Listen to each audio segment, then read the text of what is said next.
All right, everybody. Week 1 recap.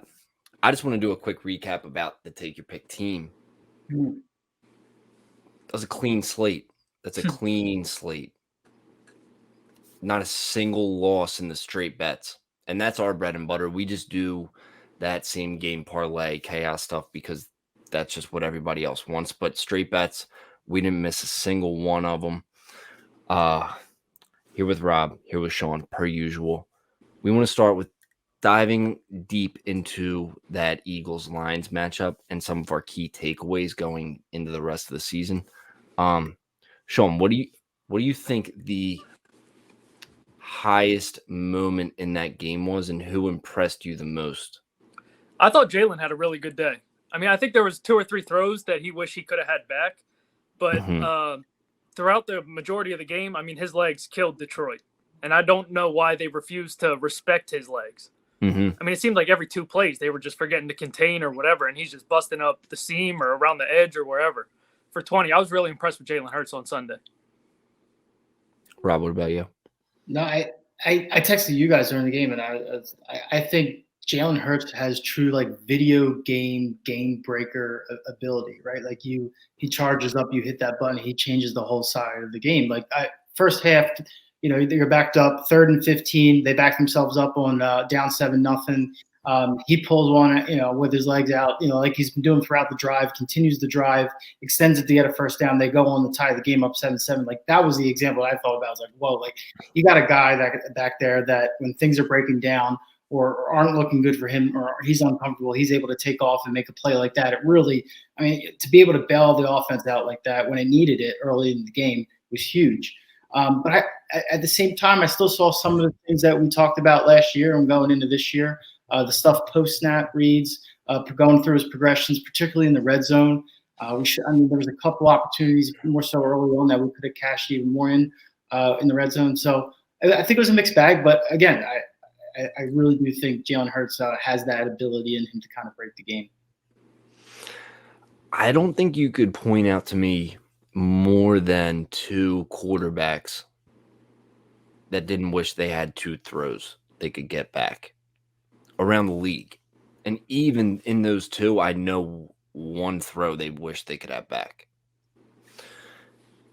I was most impressed with Jalen and his composure, where he knew they were going to keep throwing things at him, but he was always able to respond. And there is something about it, and you saw it in the 4th quarter in the Lions defense.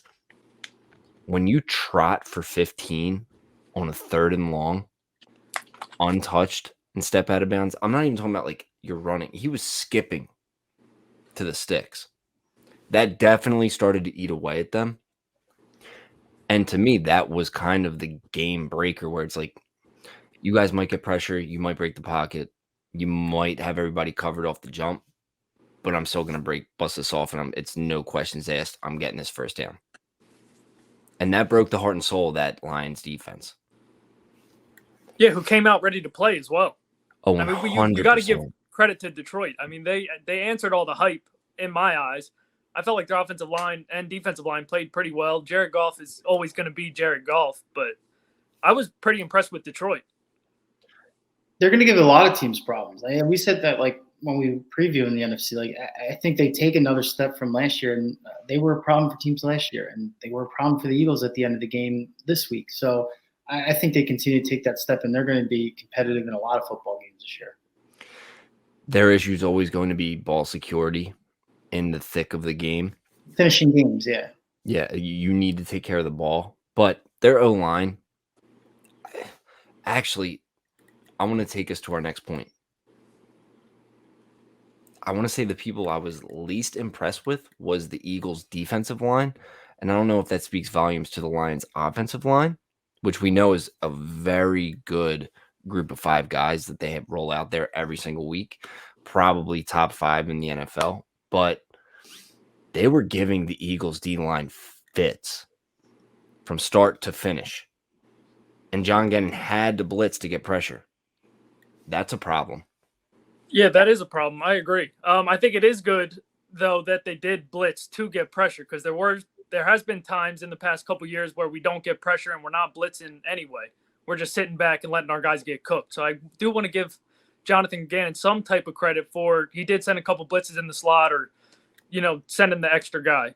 I agree with you, Sean. Yeah. And to me, he was bailing out his D-line. Right, for sure. No, I agree. And we've talked about this all day. Him calling blitzes, I'm not bailing him out on the game that he called. Yeah, because I have issues with him as well, for sure. Air him out. Air him out. That's what we're here for. Air him out. I don't love the defensive line rotation. Like, Jordan Davis needs to play on this defensive line. I think he needs to be an anchor in your defensive line. And, I love Fletch, everything you did. You're great, all that, pat on the back, all that. But, it's about that time for you to get replaced in my eyes. Mm. There's always going to be a rotation. So, you're not kicking him out. But Jordan Davis, he needs to play. We brought him here for a reason. What's funny, weren't we all talking about it? And then Fletch came up with the huge sack where he was a non-factor all day. And it's like, I couldn't agree anymore. Situationally, you just need to know. They're killing you on the ground. Early downs, they're gashing you.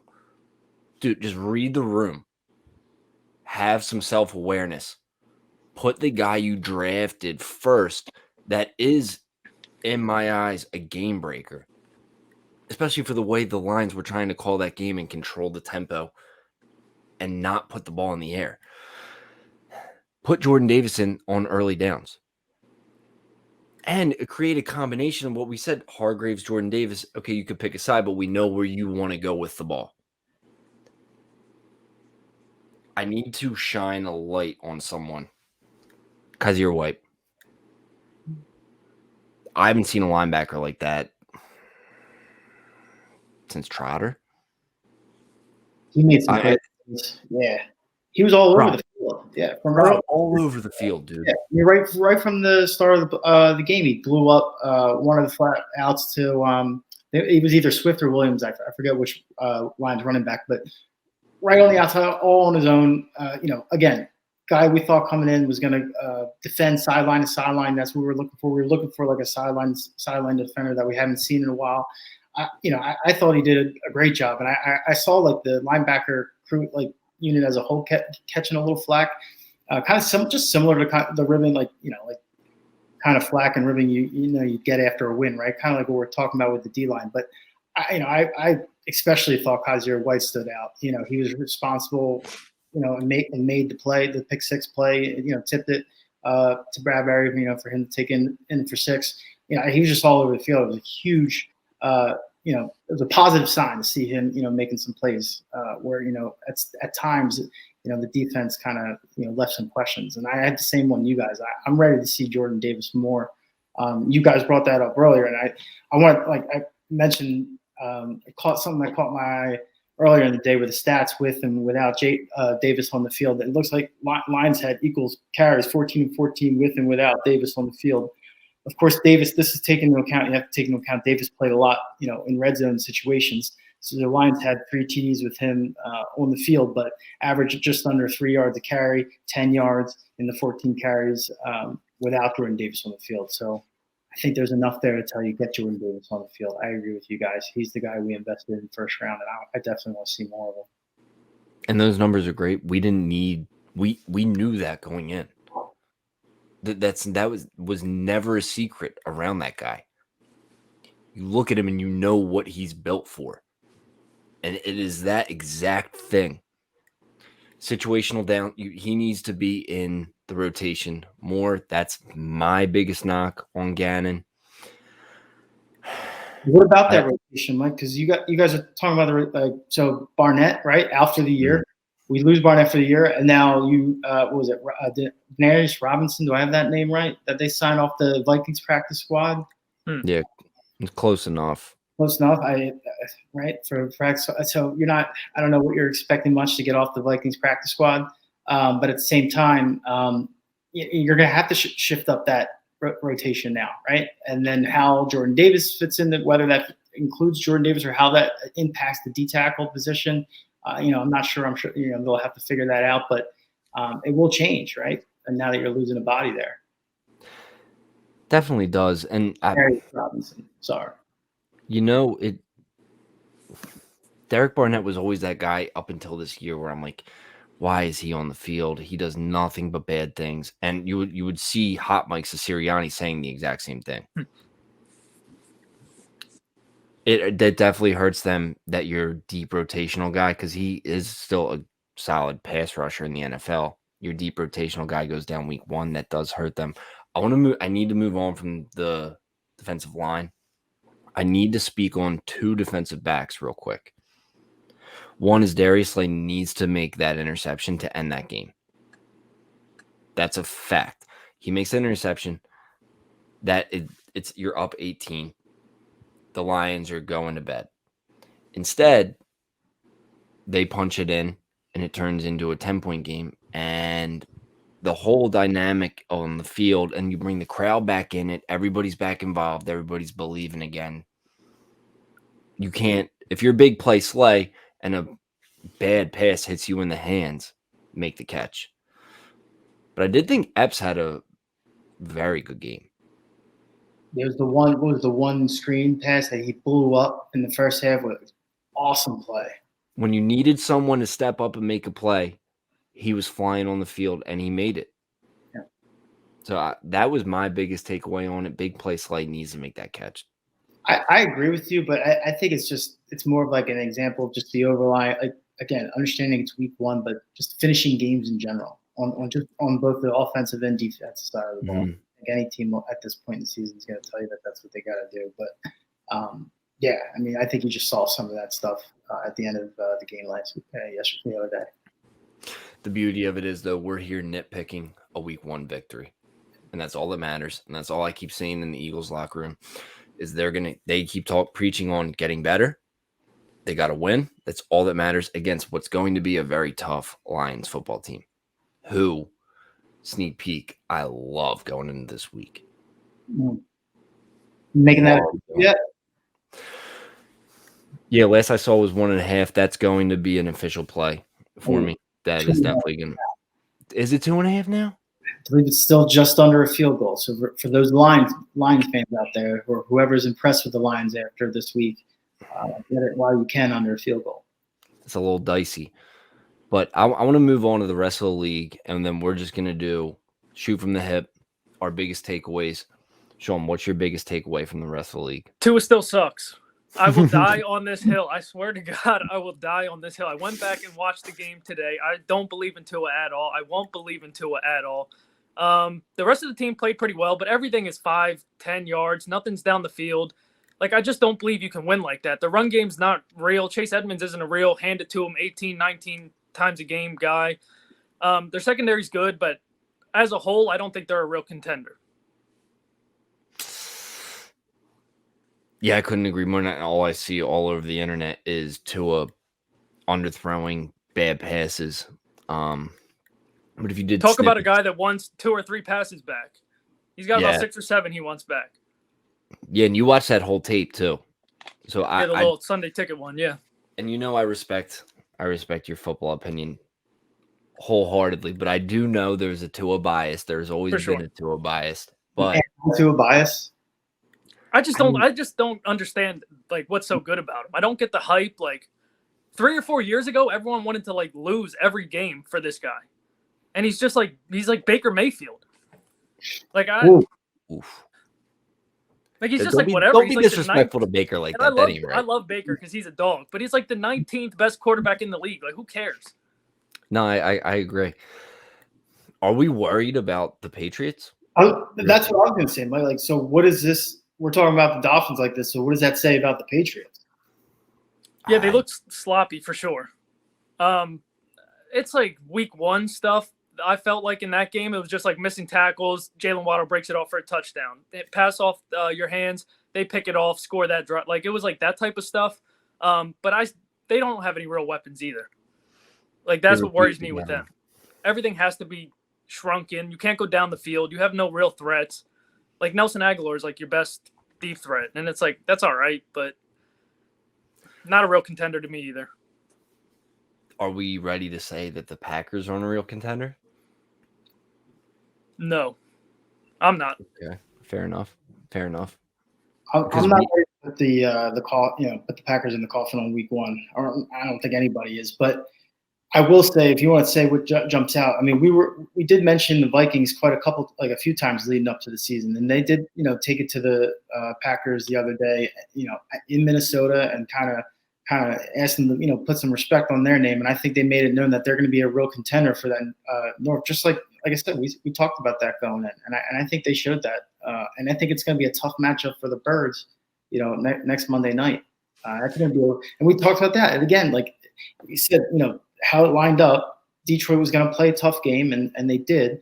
And now you have a matchup, an NFC matchup Monday night that the way it looks is that, these could be two of the main contenders in the NFC, because I do think Green Bay's taken a step back. I mean, Tampa Bay wasn't overly impressive in beating Dallas.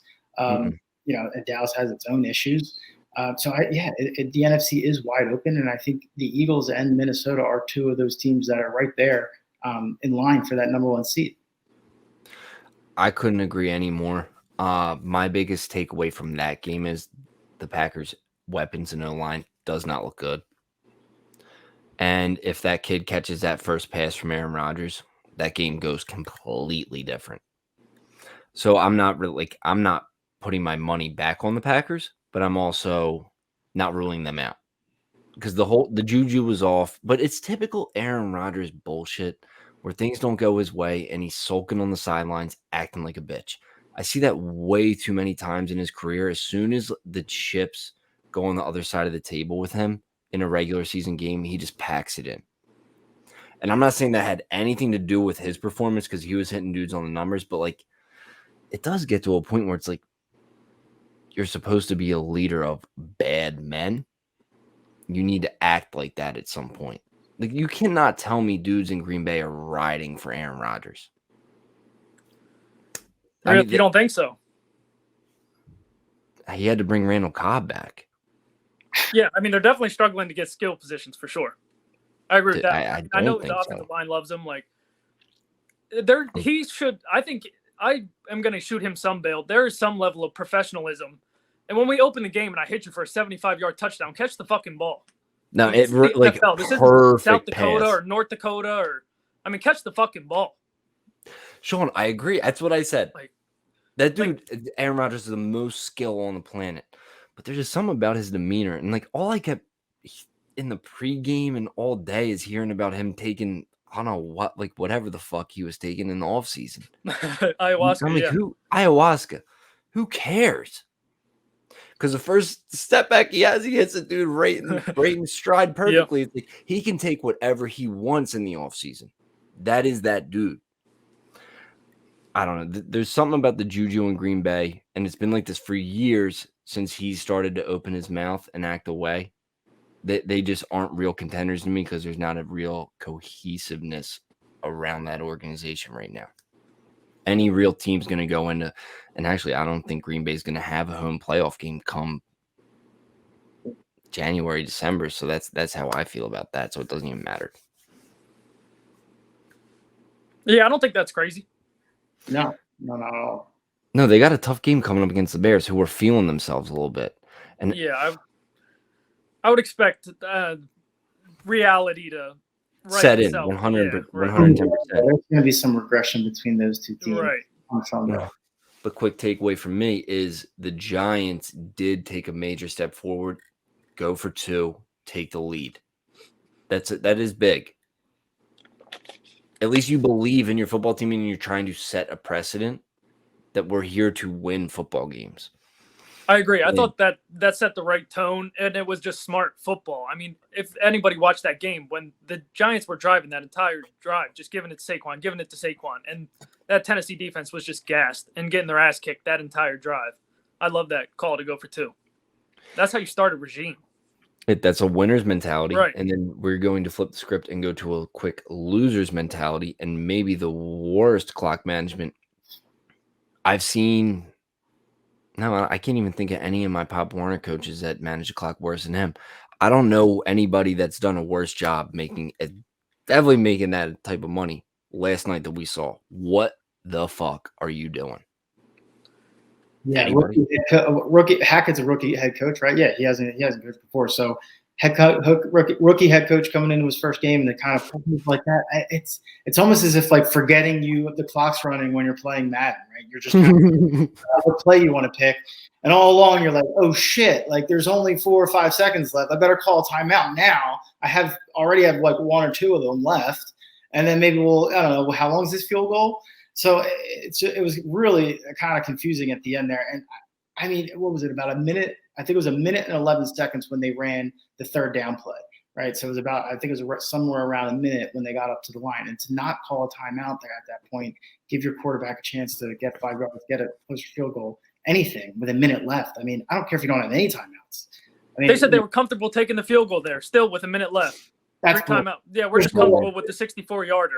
I refuse two of them. to believe that. That is like I don't know. We live in this like world now where even in the NFL, it's become like this corporate America speak, right? In between the games, where it's like, oh yeah, we had all the confidence in our kicker. That was the plan. So and if that option comes up again, we're gonna go with the plan again. Bullshit, you are. For sure. Like, if you're telling me if Sunday comes and like they're in the same situation, they're gonna make the same call with a minute left there. It's crazy. So they're absolutely like reevaluating that whole thing, and it's a lesson learned for Hackett.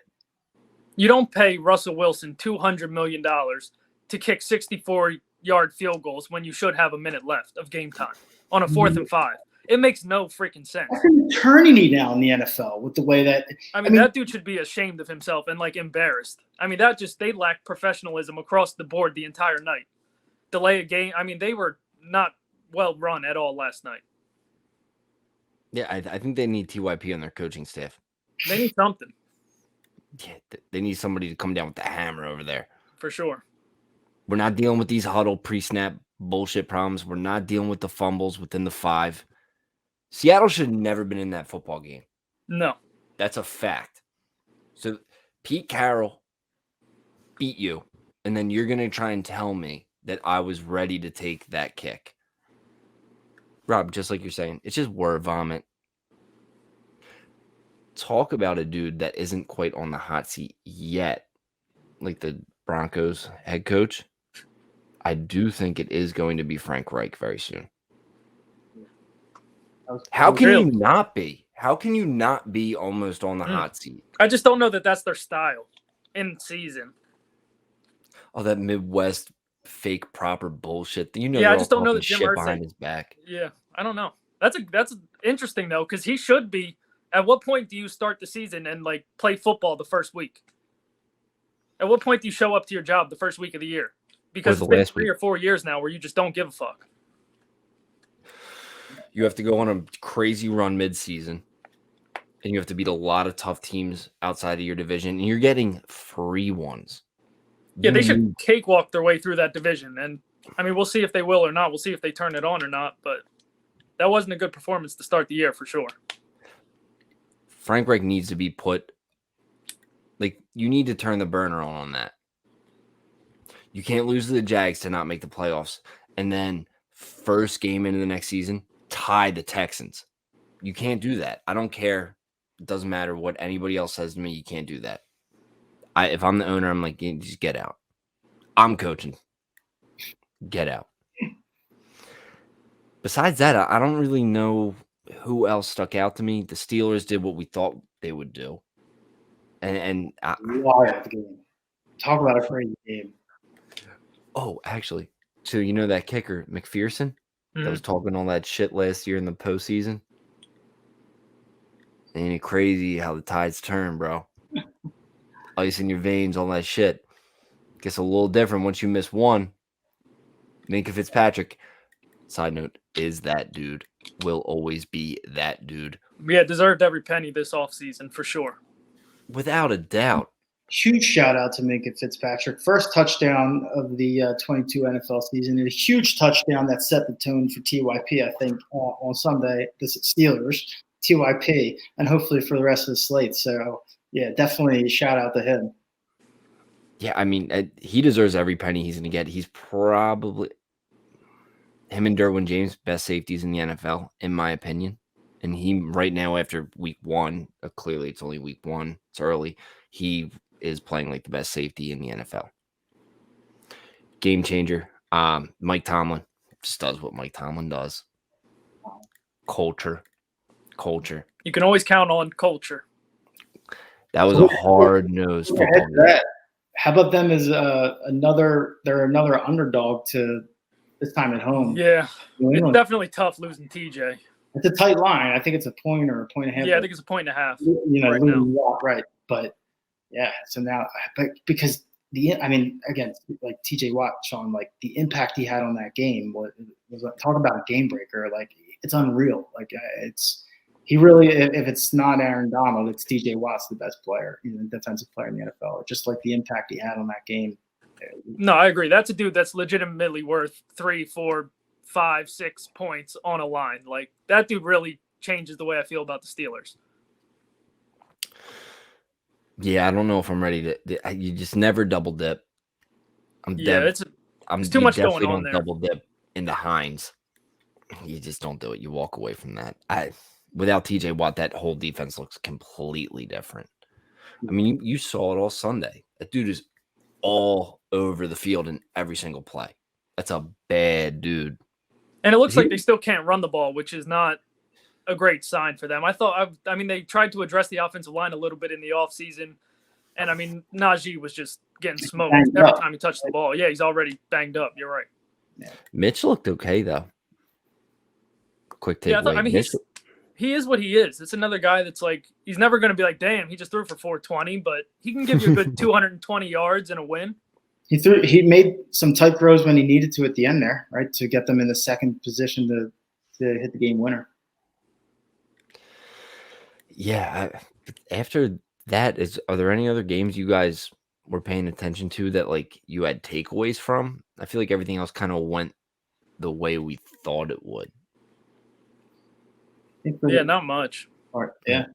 The Chiefs did what we expected them to do. Chiefs look good. Mahomes was just like putting a subtle reminder out there, just like a quick memo. Y'all are talking about Josh Allen. Don't forget, I beat his ass every single time I see him. Just a subtle reminder. Because you mentioned, get that Raiders-Chargers game, and then the Chiefs landing on the Cardinals. Like that West looks like it is going to shape up to be a fun ride. I thought that was a pretty good game too. Yeah, thank God. Like every time I looked up at red zone in that 4 o'clock slate, I thought I saw, every time I looked up, I saw the Chargers picking off Derek Carr again. Like they were buzzing the other day. Yeah, it was the Chiefs in the end zone or the Chargers picking off Derek Carr. Yeah, that sounds about right, though. That sounds about right. All right, boys. Quick look ahead. Thursday night, we got a big matchup. I personally don't know if Keenan. So here's my take on this. Keenan Allen doesn't win you that football game. But him not being on the field could be a big enough game changer for the Chiefs defense for the Chargers not to beat the Chiefs. Rob, what do you think? So, yeah, I think it's going to – obviously you're going to, make life tougher on the offense if you're losing Keenan Allen. Don't get me wrong. But I think you have enough depth at the Chargers wide receiver position to maybe overcome that, right? Specifically looking at Joshua Palmer, a younger wide receiver who, where he's gotten opportunities, has really flashed for the Chargers. So I'm looking for a guy like him to take a step up on Thursday night, understanding that with Allen out, I would expect the Chiefs to maybe focus, maybe some extra attention on Mike Williams, who didn't have a particularly great game or a lot of action the other day. But I would expect the other guys on the Chargers defense or offense to step up. I think there's a couple out there that could. Sean, what do you think? Yeah, I don't really have a strong opinion on this game. Keenan Allen will definitely be missed. One of the best route runners in the league. Great possession guy. I would lean to the under here, but it's just an opinion. Short week, division, all that cute stuff. But I'm not betting this game. It's a field goal game. When it opened up at 2.5 in favor of the Chiefs, it swung quickly to the other side threw it up and up through 3.5. I think it got as high as 4.5 earlier today before we got on, and I think 4.5 Chargers is a buy. And I think under Chiefs under field goal isn't a bad buy either. But it's kind of been anywhere in between the last couple of days. That Chargers defense will definitely give the Chiefs a little bit more concern than the Cardinals. I mean, the Cardinals gave them nothing really. Yeah. Cardinals look disheartening. I don't even know what to say about them to come out like that week one. You didn't look good in any facet of the game. I think regardless, no matter what you take, you're going to be sweating. Any side, whether you bet the total, either team, you're going to be sweating. It's going to be a great football game. We're talking about the best division in football, and now after watching the rest of the league, without a doubt in my mind, the best division in football, it's going to be a great game. Boys, it felt good to have football back. I'm excited just to be talking about this every week. Everybody, tune in on Sunday, 12 o'clock. I mean, we went 8-0 last week. This week's slate looks a little different. Just going to be honest, don't expect 8-0 every week. It's impossible. Of course they will. But people respect honesty. Hey, this is the NFL. The players say talk about how hard it is to win in this league. It's even harder to win when you're betting on this league. Talk about That's a fact. That's a fact. You could quote me anytime you need to on that one. Yeah, Sunday, 12 o'clock, tune in. The whole slate will be out there. We'll dive deep into every game just like we did last week and at least give you something to think about going in the 1 o'clock, 4 o'clock, and a doubleheader on Monday with the Birds. All right, boys. It's been a pleasure. Until next time.